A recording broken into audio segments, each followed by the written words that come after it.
Good afternoon, everyone, and welcome to the remote Tolpuddle Martyrs Festival for 2021. This session is about trade union priorities for climate. My name's Sue Ferns. I'm the Deputy General Secretary at Prospect and the General Counsel Lead on Environment and Energy issues. And I'm delighted to be joined this afternoon by Ed Milliband, MP, Shadow Secretary of State for Bays, and Sam Smith, who runs the Just Transition Centre for the ITUC, the International TUC.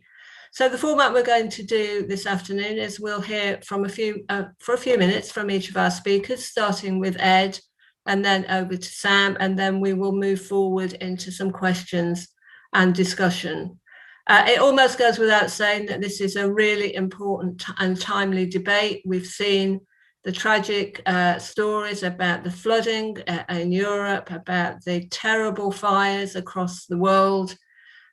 So what more signal do we need about the importance of climate as an issue for all of us?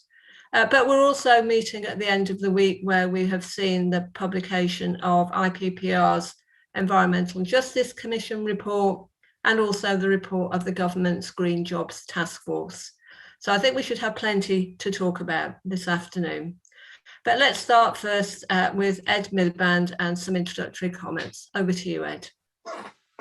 Thanks so much, Sue. And it's great to be here on this warm and sunny day. It shows our collective dedication to the cause and indeed the people who are watching. So thank you for watching. And Sue, thank you to you for the work that you do at Prospect, because you're a real leader when it comes to the issue of the just transition. And I've really appreciated our conversation over the last 15 months or so and your leadership on this issue, and indeed that of Prospect and other trade unions. So I guess I was going to actually start where you started, which is to do with the terrible, appalling flooding that we've seen in Germany, the heat waves in other parts of the world, because I think it does remind us, in case we needed reminding, of the emergency that we face. You know, we think about climate change often as a theoretical future prospect. It isn't a theoretical future prospect. The climate crisis is here now, and it places an importance, obviously, on adaptation and resilience, and that is very, very crucial. But it also tells us that we've got to act with much greater urgency. You know, we are in the decisive decade. I think climate stands alone in the sense that the decisions we make in this decade will have implications for generations to come. Once the genie comes out of the bottle, it's very hard to put it back in. If we carry on emitting carbon in the way that we have over the next decade, as we have over the last 30, 40, 50, even more decades, then we won't be able to avoid more than 1.5 degrees of warming, and we'll see a lot more extreme weather events as we've seen over the last few weeks. So there's a real urgency to this. And then something that I often emphasize, and so you'll have heard me say this before, we often talk about the nightmare, and it is right to talk about the dangers, but we should also talk about the positive things that we can do to create a better world.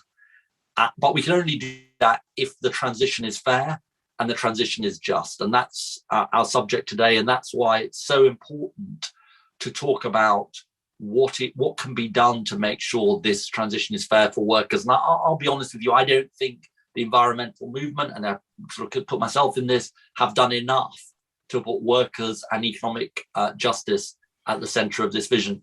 So I'm really interested to hear from Sam, so I won't go on for ages, but I thought I would mention 5 things that I think are incredibly important.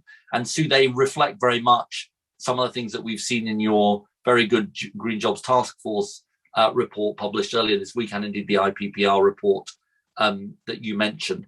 First, we need a plan. Government is good at setting targets, but bad at setting out plans. And this government.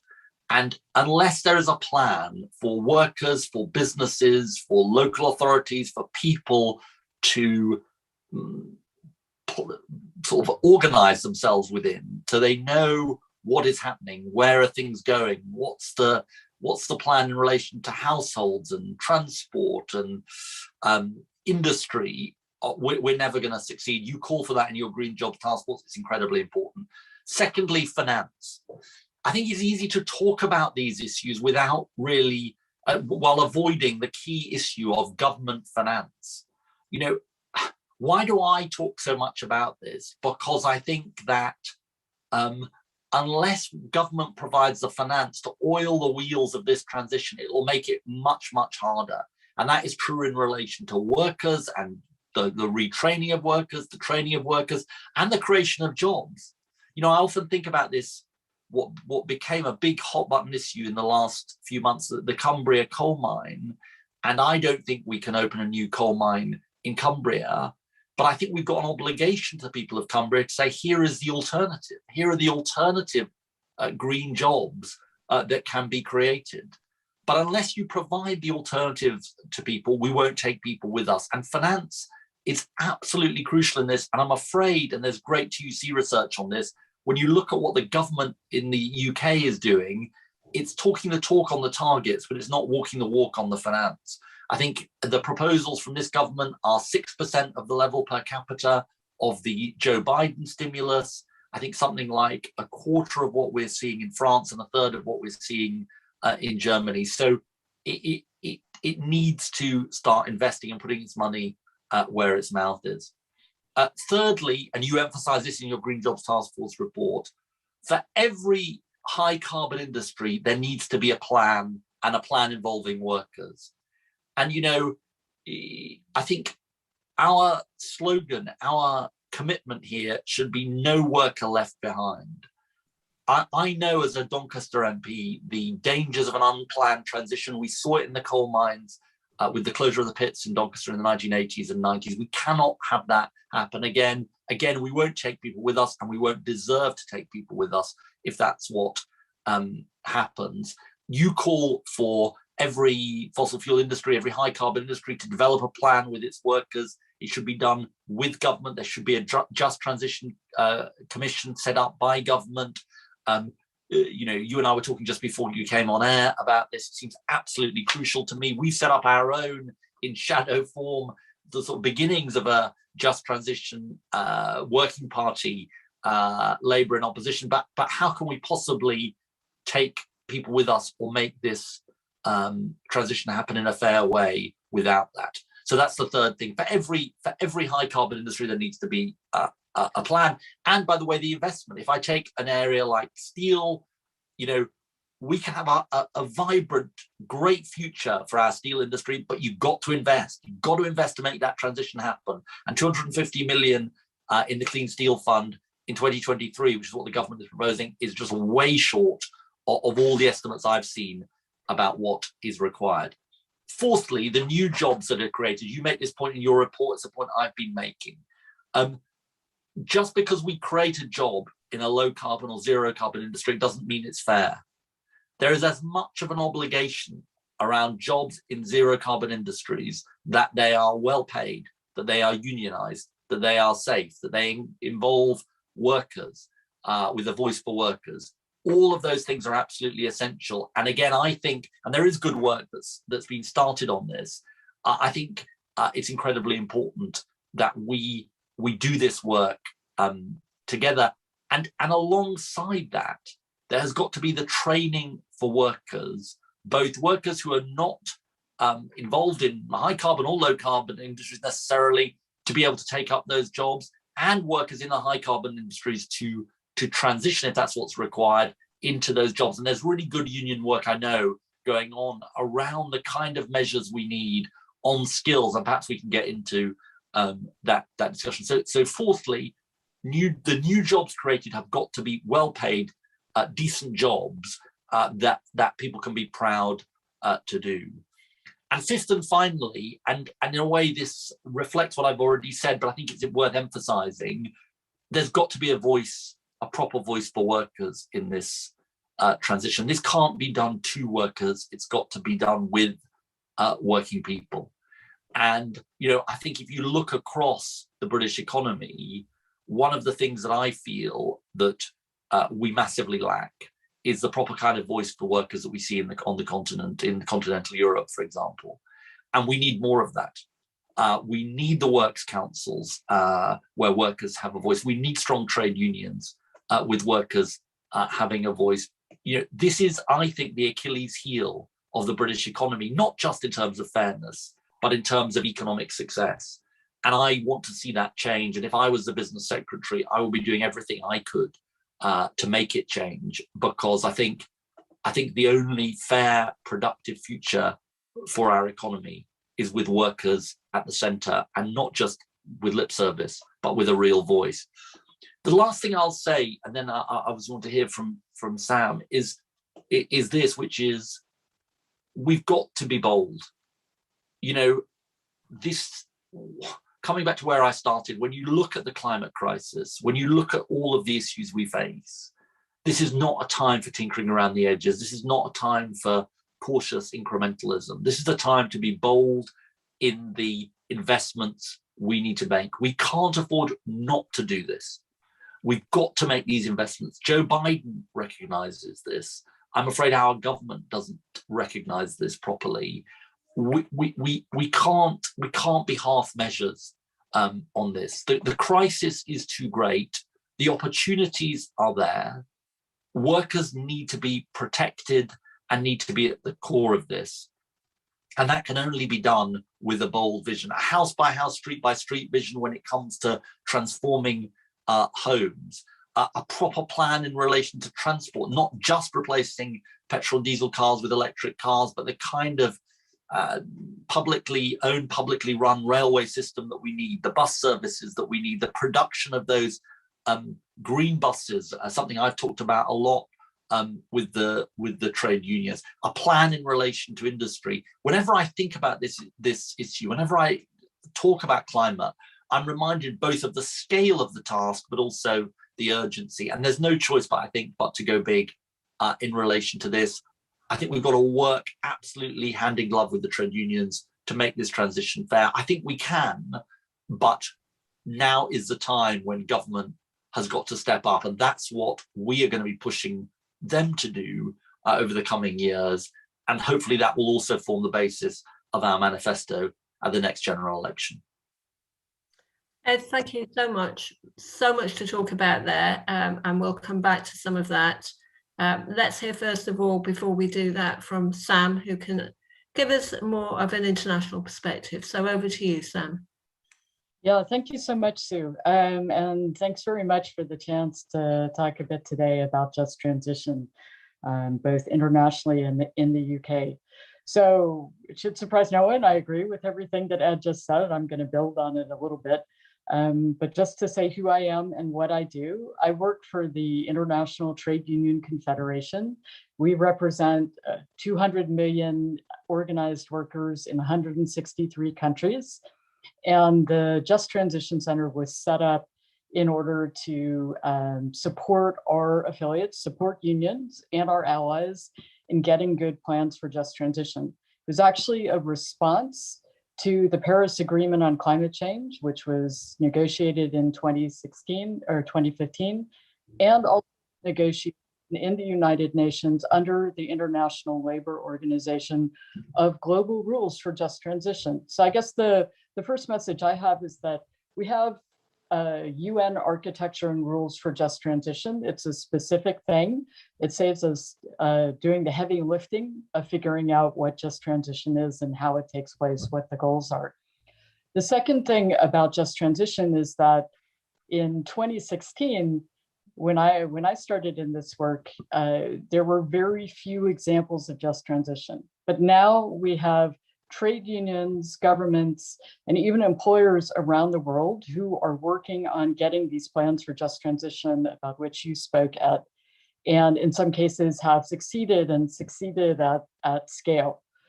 So the UK is not alone, UK labor is not alone in pushing for plans for just transition, in pushing for the voice of workers and their unions in social dialogue for just transition, and in calling for these kinds of plans and investments across the economy. just to unpack a little bit what exactly is in a just transition, probably the most important part of just transition is that it is always based on social dialogue. And social dialogue is this very specific thing, which, you know, when you and I were chatting before this event, Sue, you said, yeah, we know what it is, but we're not getting enough of it. And I think that would definitely be the case for unions around the world.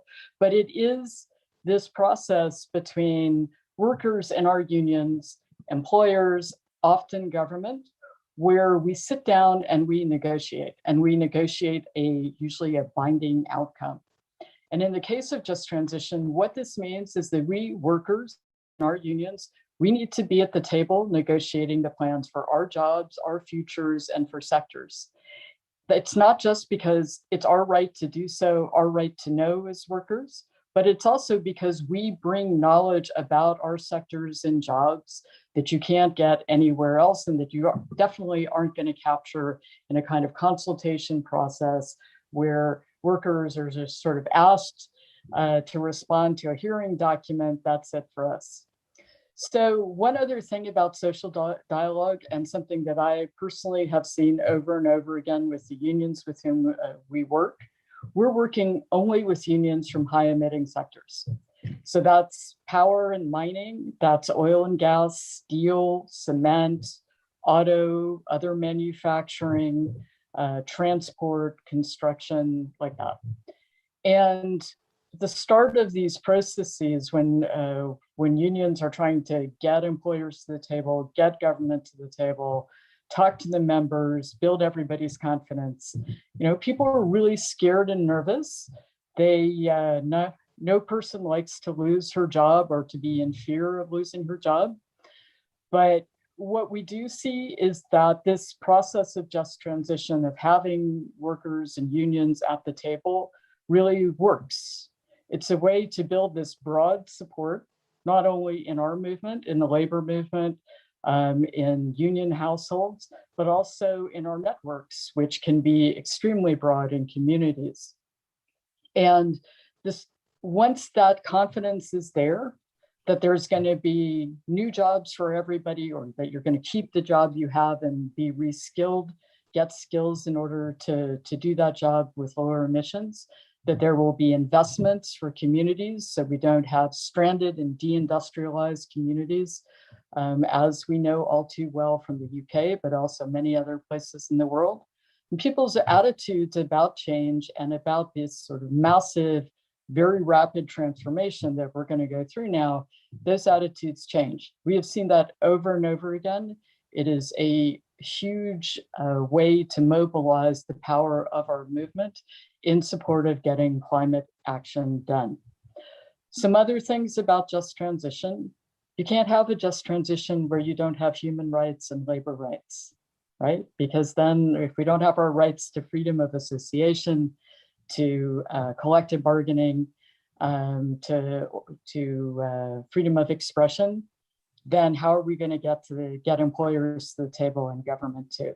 So it's also about asserting our fundamental human rights as trade unionists in order to get this just transition. And that also includes gender rights and other rights to dignified old age in the form of pension, to healthcare, to fair wages, and so on. I guess, you know, the very best plans for just transition, right now they're focused mostly on the energy sector because that is where most of the emissions come from, but it's also where we're having the biggest and most rapid transformation in terms of the means of producing energy. But just transition, we're going to need just transition for basically every sector, right? If we're going to do something meaningful about climate change, we really mean that we're going to try to get somewhere below 1.5 degrees if we can, avoid even more catastrophic impacts than what we're seeing right now, then we're really talking every job in every sector. And that also means that every job has to be good. So I'll just close. I can go into some specific examples, Sue and Ed, a bit, you know, later in our conversation, but I'll just close by saying that just transition isn't just about all the things that we need to do in order to make sure that, for example, coal miners or people working in coal-fired power will not be left behind. Those things are really important, and they include securing pensions and healthcare, making sure there's a pathway to a new job. Maybe that new job could also be in mining, just not coal, or in mine remediation, or in skilled construction. Ensuring that those new jobs are good jobs. So jobs of equivalent quality, and including wages, security of contract, and so on, to the ones that might be disappearing. Income top-ups where that's not going to be the case. But at least as much as that, we need to look to the future and make sure that there are new jobs, and those new jobs are good jobs. And that includes investing in regions, investing in modern infrastructure, investing in supports that make the sort of soft and hard infrastructure, as President Biden has talked about, all of the good jobs in care and education, research, technology that can lift the floor for everyone, including, but not only, people who today are working in the energy sector. So if you're in a region that's been really dependent on one industry, and it's now going to produce jobs across all sectors, that gives you many more opportunities, both for people to go into new jobs, but also to have decent household incomes, decent incomes for women workers, so that you can lift everybody's boat at once. And that is really what a just transition is about. No one left behind, but also eradicating poverty and rights. So I'm going to stop there, and would be really happy to talk a bit more about some specific examples. Thanks. That's brilliant. Thanks very much, Sam. So I think we've got some big themes to talk about, and there are some questions coming in from our Facebook audience as well.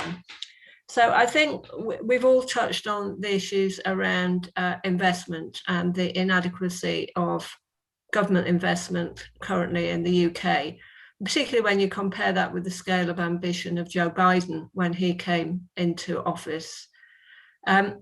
But I suppose the issue is, so how do we pitch this? What is the right thing to do? And when we look at it, we're very struck, for example, by the Danish wind industry and the success of that.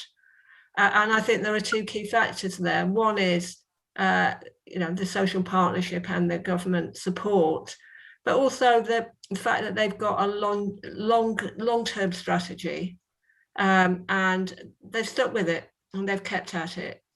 And that means they've got strong supply chains as well.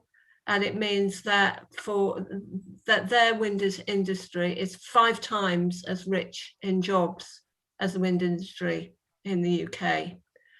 So I suppose the question is, we rightly criticise the government for insufficient investment, but we are talking the need for very large-scale investment. So where is it right for the Labour movement to pitch this?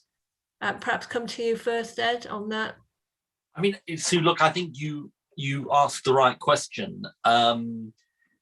This has got to be an investment for the future, and this is an investment for the future. We've said, the Labour opposition have said that we should have a 30 billion green stimulus over 18 months. We said that last autumn. That continues to be our position. And in a sense, and that's the sort of down payment, I think, for what we need to do at the next election. And actually, if you look at the IPPR report you referred to, they say there needs to be 30 billion a year of investment. Somebody asked in the chat, can we afford to do it? My answer is unequivocally yes. Interest rates are low, and I think we've got to not see this as if you like, a consumption by government. This is an investment. And I say that not just as a sort of rhetorical point, but also that we need to think about the paybacks we get and how we invest our resources. Let me give you a very concrete example. We've said in relation to the gigafactories that we need, these are the battery factories that we need in order to ensure we protect and indeed enhance our automotive sector. We've said government should be willing to take equity stakes in these gigafactories so they get the upside, so it's not just a subsidy. And actually, I've talked to people in the private sector and they say, look, that's perfectly reasonable. And that sort of principle, that idea goes beyond this. If you think it goes beyond the automotive sector, if you think about investing in the kind of retrofit program that we need, that will be job creating. This is the Stern report of 2007 was so clear about this. It was a seminal moment because Stern said the costs of not acting on climate are greater than the costs of acting. And the argument often made about borrowing is we shouldn't put our kids and grandkids in the problem of having to deal with the debts. Let me just say very clearly, putting our kids and grandkids into the position of having to is a far, far bigger burden than borrowing to invest in tackling that problem. And I'm absolutely convinced about that. So I think we absolutely can afford to do it, and we've got to be bold and we've got to be clear about it. Thanks, Seth. Sam, is there anything we should learn from other countries who've done this better? Yes. So I'm speaking to you from the U.S., where right outside the nation's capital, where we're 4 days into yet another record heat wave. But at the same time, the government is using money, taking advantage of this moment, this terrible moment, because we're still in a pandemic. We're still in a kind of jobs apocalypse where so many jobs have been lost over the last half, taking advantage of this moment to put money, invest in the economy and invest in jobs. And, the plan that President Biden has put forward, the American Jobs Act, the American Families Act, which would invest especially in care jobs, make it possible for women to come back to the workforce, because so many of us have had to drop out over the last year and a half without access to good childcare, all of the safety issues around the pandemic. That kind of thinking, that kind of bold vision for the country will create literally tens of thousands, hundreds of thousands of good family sustaining jobs. And those jobs in turn, along with things like the American Manufacturing Executive Order, those things will make sure that a lot of those jobs stay in the US and don't get offshored. This is happening now in the UK. So that's one very good example. The jobs that are embodied in these actions from the federal government, they're not going to do everything that one needs to do in the US on climate change, but it would be a huge start in some key sectors, such as clean energy, such as public transport, such as electrification of the auto sector, and getting started on that in some of the world's biggest auto markets. A lot of the different pieces of legislation that are moving through the US Congress right now also have job standards attached to them. And I just want to highlight that as something that governments can do to make sure that the new jobs that get created by investment are good jobs. You can attach labor standards to investment. You'll get plenty of pushback from some of the employers who wanted to do it the bad old way or offshore, but you can require employers to, who are getting any kind of public investment, to make sure that there's local economic development and to set even minimum standards for the jobs that get created. And those standards can also apply in the supply chain. And we have seen actually that thinking at work in the US. We played a small role in getting the Danish offshore wind company Ørsted to the table with US labor to negotiate a broad framework agreement for good jobs in the construction of all of Ørsted's wind farms in the US. And that has since snowballed to discussions with other big offshore wind developers and to a draft rule from the federal government, which will require good jobs agreements at least for the construction phase of every single offshore wind farm that is built in the United States. So a lot of stuff is possible when you have the right government, and also when you have employers like Ørsted that, at least with some pressure from their Danish unions at home, are willing to play ball. I'll just note that in Denmark, indeed, as you said, Sue, Denmark produced world-leading wind sector industries. That was part of a 30-year strategy, but it was also part of social dialogue between the trade unions, the government, and the employers, and that Ørsted itself is actually still majority state-owned, as are many of the biggest players now in renewable energy and in offshore wind. They started their lives as national utilities, and many of them, like EDF, but also NL, also Engie, still have either majority state ownership or part state ownership. So that is definitely a way to not only for governments to invest, but also to get returns. It's something in Norway, where I'm actually based full time, that we did very successfully in building our oil industry, but also our renewable energy company, Statkraft, is the biggest provider of renewable energy in Europe, I believe, and it is 100% state-owned. This is a model that works. It's not some relic from the past. It's actually enabled many of these renewable energy companies that are out competing in international markets to do what they do. And it's a way for us to get returns on these big investments that governments are making. I think the last thing to say is that in Germany, a big part of the agreement that is going to phase out coal-fired power in Germany no later than 2038, and that has been embraced, I'm going to say it, embraced by the mining and energy unions. They were a key part of negotiating that agreement. It is a good deal for their members. Is 40 billion euro that will go to the coal regions in Germany over a period of, I think, 10 years. And that 40 billion is not the number for workers. That's a much smaller number. This is the number that is going to bring modern infrastructure, in particular to a couple of regions in the former East Germany, and drive economic development, drive diversification of the economy. And it will not only create jobs, but it will put money in the pockets of people who are getting the new jobs, which they will be using in the economy. It's going to increase tax payments. It's going to increase economic activity. So investment by governments now, while interest rates are low, is a big thing that can also help us drive this recovery we really need from COVID-19.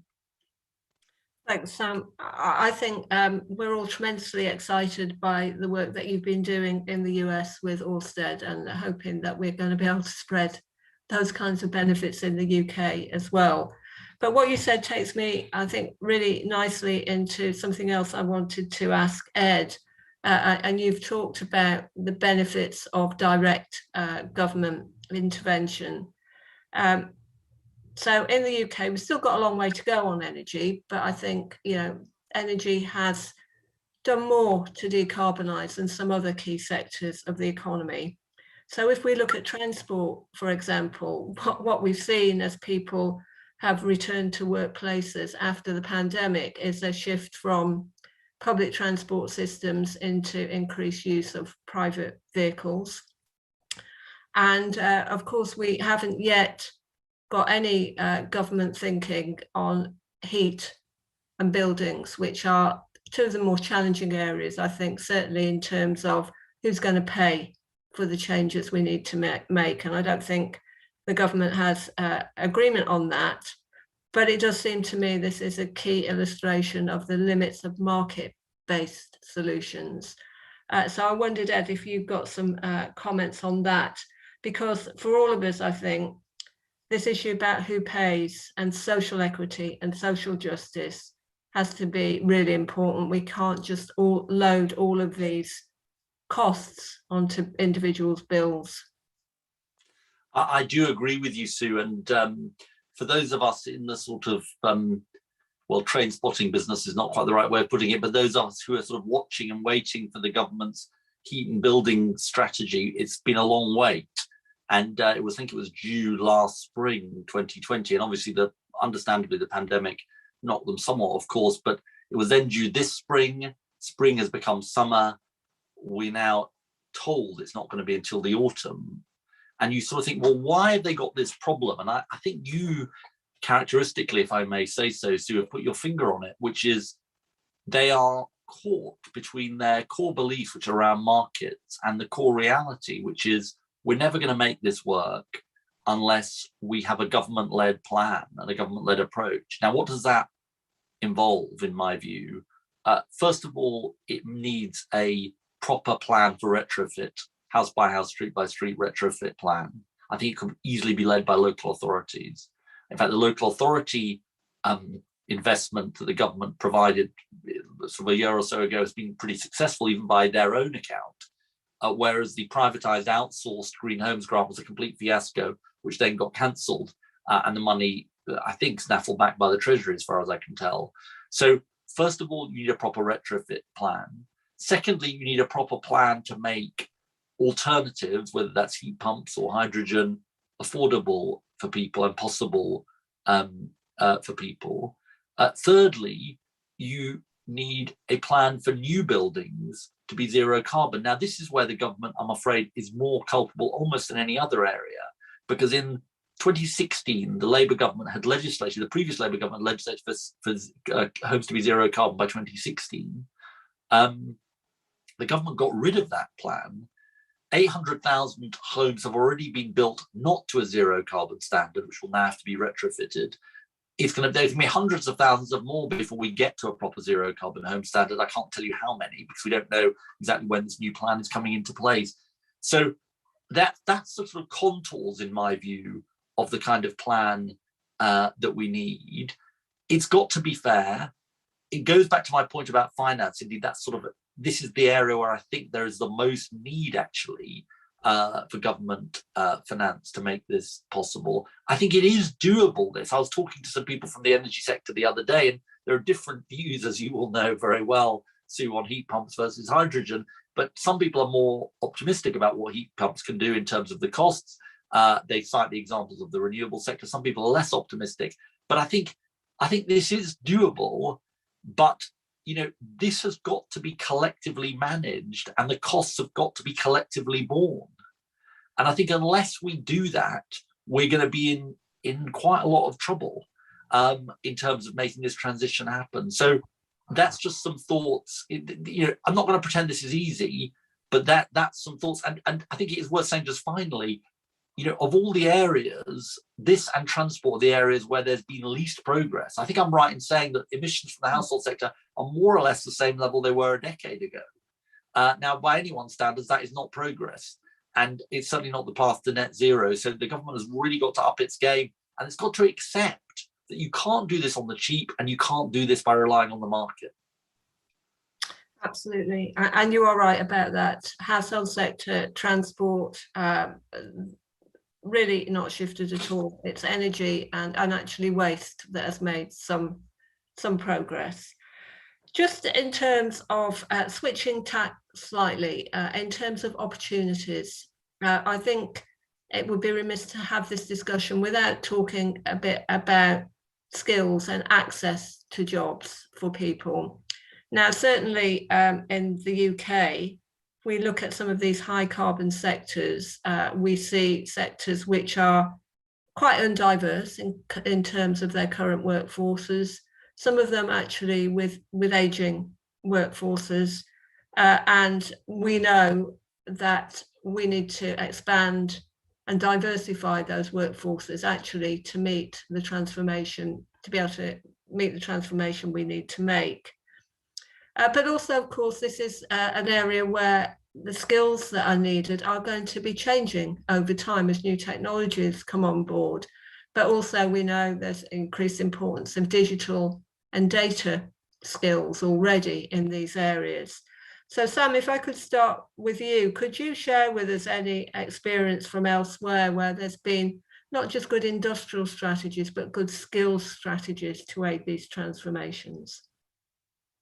Yeah, that would be hard. because I would definitely say that in a lot of sectors, we are not yet seeing the kind of lifelong rights to lifelong learning, education, and reskilling that we're going to need for this transition. But the other thing I would say is that in a lot of places, it's not really a skills gap, it's actually a wages gap. So when employers are saying, oh, we can't get people, they don't have the right skills, often the right question is, well, what are you paying people and what are you doing to offer them secure employment?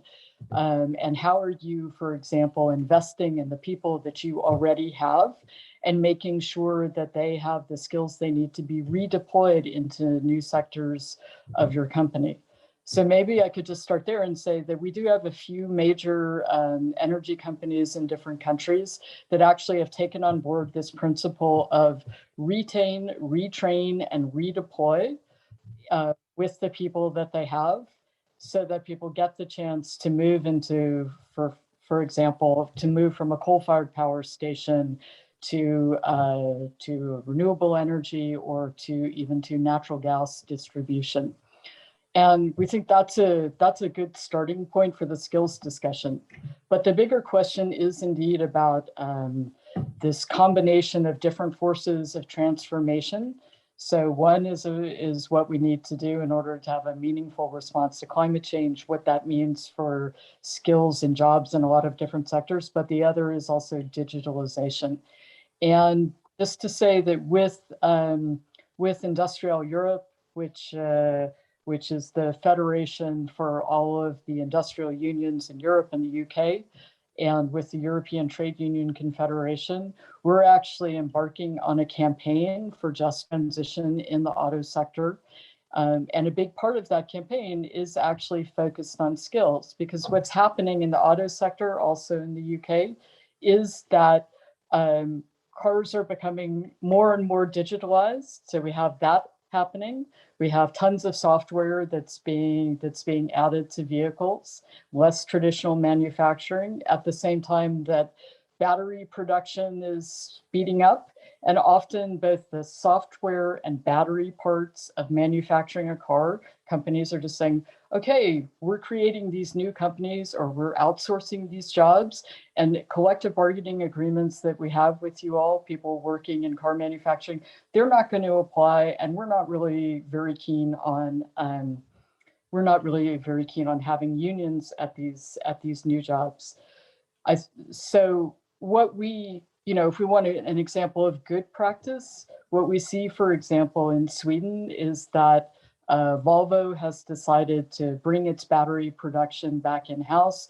They've established a massive battery production facility, and all of those jobs are going to be good union jobs. So I think the question about skills is also related to questions about our rights to organize, our ability to get comprehensive lifelong rights to reskilling and retraining from governments. And finally, for employers to do their part to provide good portable skills and retraining to people they have employed today. Thanks, Sam. That's very interesting. Ed, on this issue of skills, do you think what we need in the UK is a better joining up across government departments and functions? Because it seems to me you can't think about the skills we're going to need to decarbonise the economy and the industrial strategy as two separate things. We need a more of a joined up approach to that. And actually, we hear a lot of employers talking about this, and the current mantra, as you know, is employer-led skills programs. But some of these are so long-term that you can't rely on employers to do it. And lots of statements about diversifying the workforce, but we haven't really seen that accelerating to the extent that we need it. So I suppose two questions for you, Ed. Would Labour organise itself to get a more joined up approach? And do you think there are more levers that government can use to accelerate progress towards the skills we need for net zero? I'll answer that in a sec, Sue. Just tell me this, because I've read your Green Jobs Task Force. I just wonder, as you think about that Green Jobs Task Force, what do you think is the single biggest thing that could make a difference on the skills side?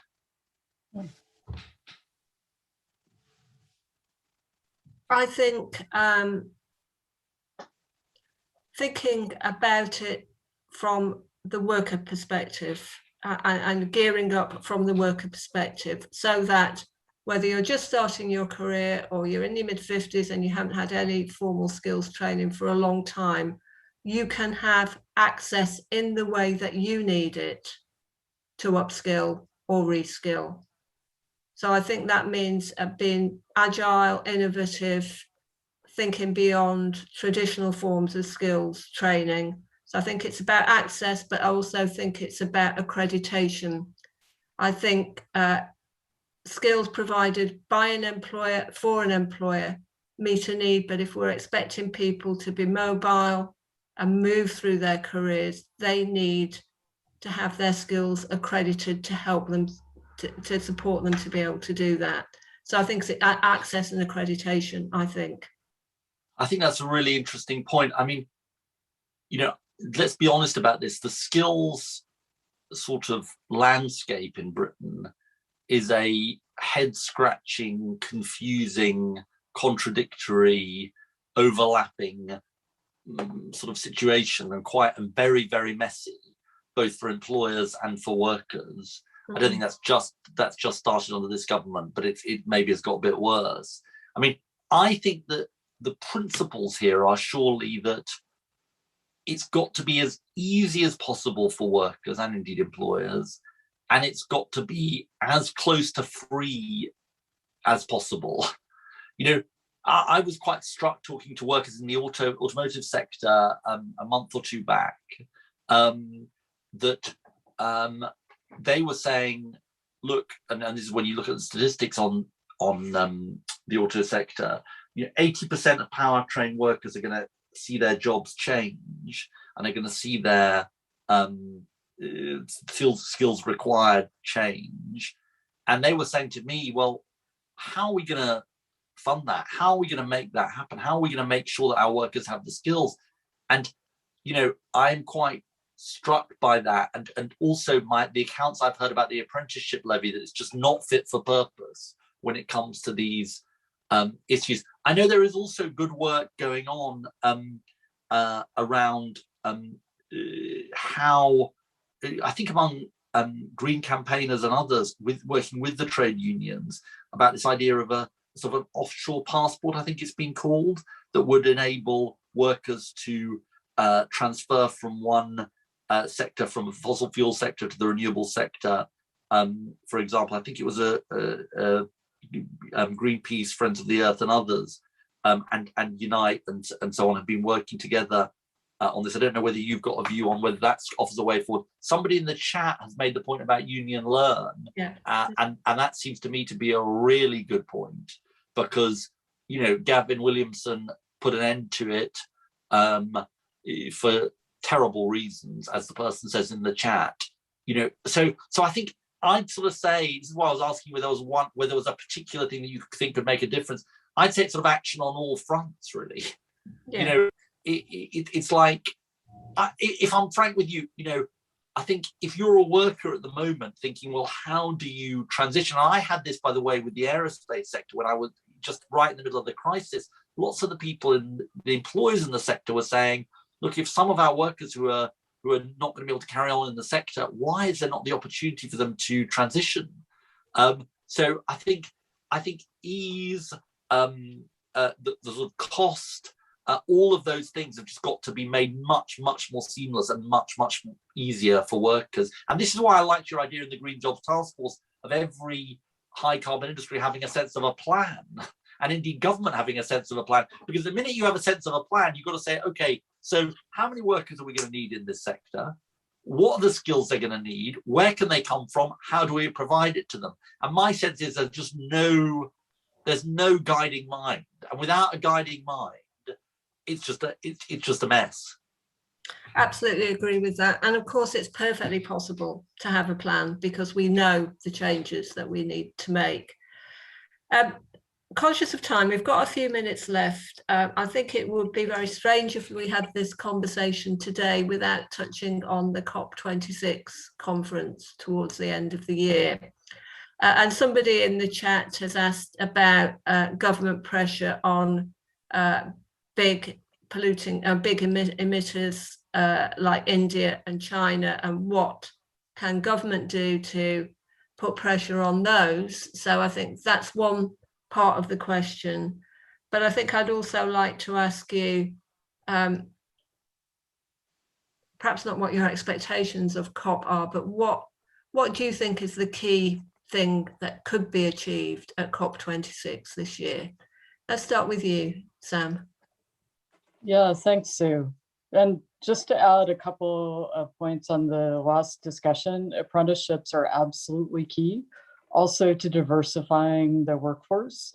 We have good examples of that, especially from Canadian trade unions through something called community benefits. So that would be something to check out. But apprenticeships and labor management cooperation on developing skills programs is a way to make sure that workers get those good portable skills they need.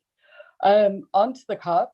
So your government is doing a couple of things. There's this energy transition declaration, which is making its way through different political capitals where Western or wealthy governments are committing to fund just transition along with climate action in different countries. That's a positive step.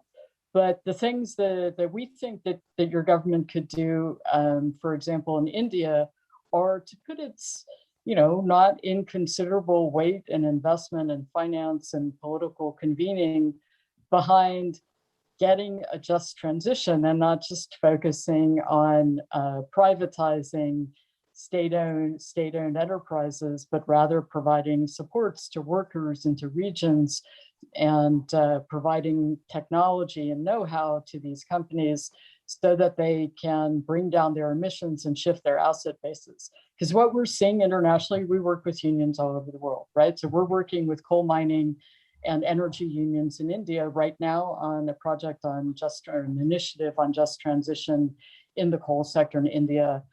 Same thing, Indonesia, South Africa, Brazil, Colombia, Chile, and so on. And what we see is that often interventions from government and also your government right now are really focused on splitting up and privatizing the power sector and the mining sector and creating opportunities for your businesses.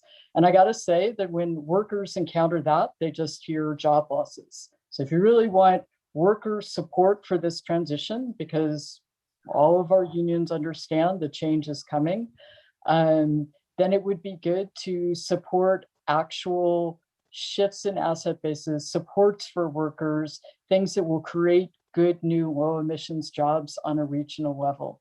Beyond that, China, this is really hard, right? Because the main way of engaging China that Western governments have had on climate change is through multilateralism. But because of a range of reasons, including human rights issues, but also big trade issues, multilateralism isn't functioning so well right now. So we're going to have to find ways also through COP26 to engage China again on climate change. We have to see what that's going to look like. Thanks, Sam. And over to you, Ed. Well, look, I think I agree with lots of what Sam said. One way to think about this is that is in the context of, dare I mention, the place, Copenhagen, which I was at in 2009. Why did Copenhagen fail? I mean, there's lots of reasons, but it was partly mistrust between developing and developed countries, or mistrust of developed countries by developing countries, a lot of it for good reason. Now, what then, and I don't think we're going to have another Copenhagen, because I think there's much more political will, not least on the part of China, to move on this. But we could either have a successful COP or basically an unsuccessful COP, which won't collapse, but is just sort of unsuccessful. Why are these COPs important? Because they put world leaders on the spot, and they're a forcing mechanism to put climate at the top of the political agenda. And just to be clear about the purpose of this COP, it's to close the gap between the high-level ambitions of Paris, to keep global warming to 1.5 degrees, and the bottom-up pledges, which added up to something approaching 3 degrees of warming. Now, we've probably got that down to 2.5 degrees, which is still terrible. But, there's been some progress. What else needs doing?